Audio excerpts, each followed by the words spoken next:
আমাদের বাড়ির গাছের টাটকা মোচা, আজকে এই মোচাটাকে রান্না করব আর সেটাই তোমাদের সাথে শেয়ার করছি। নিরামিষভাবে করব, একেবারে সিম্পলভাবে, অথচ খেতে হবে অসাধারণ সুস্বাদু। প্রথমেই আমি মোচাগুলোকে ছাড়িয়ে নিচ্ছি, মানে মোচার থেকে মোচার ফুলগুলোকে নিয়ে নিচ্ছি। কলার ফুলগুলোকে প্রথমে এইভাবে খুলে খুলে এক জায়গায় আগে জড়ো করে নিচ্ছি। আর মোচাটা কিন্তু খুবই টাটকা ছিল, সেই জন্য খেতেও খুব সুস্বাদু হবে।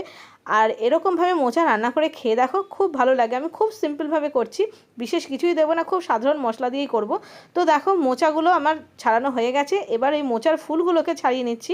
মানে মোচার ফুলের ভেতরে দেখো একটা শক্ত কাঠি মতন থাকে আর একটা রসুনের আঁশের মতো একটা থাকে। দেখো আমি যেগুলো ছাড়াচ্ছি একটু ফলো করে লক্ষ্য করে দেখো, এইভাবে প্রত্যেক কটা ফুলের ভেতরে যেগুলো থাকে শক্ত কাঠিটা আর আঁশটা আমি ছাড়িয়ে নিচ্ছি।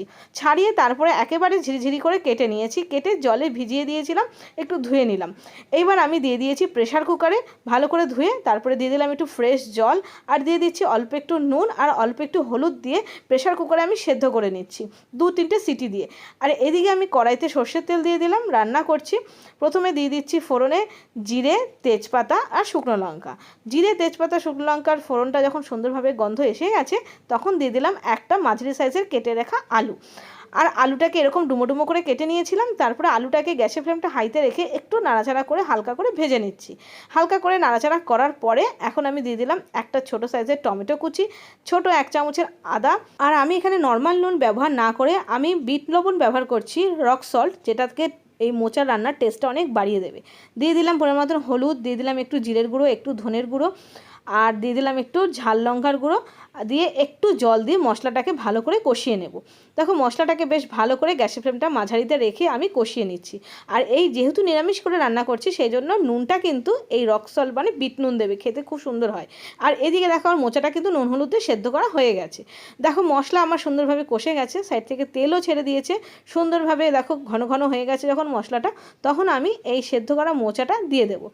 সেদ্ধ করা মোচাটা আমি একটা স্ট্রেনারের মধ্যে ছেঁকে নিয়েছিলাম, এক্সট্রা জলটা ফেলে দিয়েছি। দিয়ে এবার দিয়ে দিয়েছি মোচাটাকে, দিয়ে ভালো করে মশলার সাথে নাড়াচাড়া করে গ্যাসের ফ্লেমটা সিম করে আমি প্রথমে ঢেকে দেবো 2 থেকে 3 মিনিটের জন্য। এবার 2-3 মিনিট পর তোমাদেরকে খুলে দেখাচ্ছি। মোচাটা কিন্তু এখনও রান্না কমপ্লিট হয়নি। মোচাটা দেখো সাইড থেকে জলো জলো বেরিয়ে গেছে, সেই জন্য ভালো করে শুকিয়ে একদম ভাজা ভাজা হবে। আর আলুগুলো সেদ্ধ এখনও হয়নি, তাই জন্য আমি আরও 5 মিনিটের জন্য ঢেকে দিলাম গ্যাসটা সিম করে। এবার ফাইনালি 5 মিনিট পরে দেখো মোচাটা কত সুন্দরভাবে রান্না হয়ে গেছে, একেবারে জলটা শুকিয়ে গেছে, আলু কিন্তু সুন্দরভাবে গলে গেছে। তোমাদের সামনে কেটেই দেখাচ্ছি। রান্নাটা আমার কমপ্লিট হয়ে গেছে। এখন নামানোর আগে দিয়ে দিচ্ছি একটু ঘিটা একটু বেশি করে দেবে যেহেতু নিরামিষ মোচা। আর দিলাম কয়েক দানা মিষ্টি। এবার মিষ্টিটা তোমরা পছন্দ মতন বাড়িয়ে বা কমিয়ে নিও। আমি খুব অল্প মিষ্টি দিয়েছি। দিয়ে সব কিছু দিয়ে নাড়াচাড়া করে গ্যাসটা বন্ধ করে আমি রেস্টে রেখে দেবো। ফাইনালি আমার নিরামিষ মোচার ঘন্ট আলু দিয়ে কিন্তু একেবারে রেডি হয়ে গেছে। এটা গরম গরম ভাতের সাথে এত সুস্বাদু লাগে খেতে, তোমাদের কি বলবো। তো চলো আজকে এই পর্যন্তই, দেখা হচ্ছে আরও সুন্দর সুন্দর নতুন নতুন রেসিপির সাথে। ততক্ষণের জন্য বাই বাই।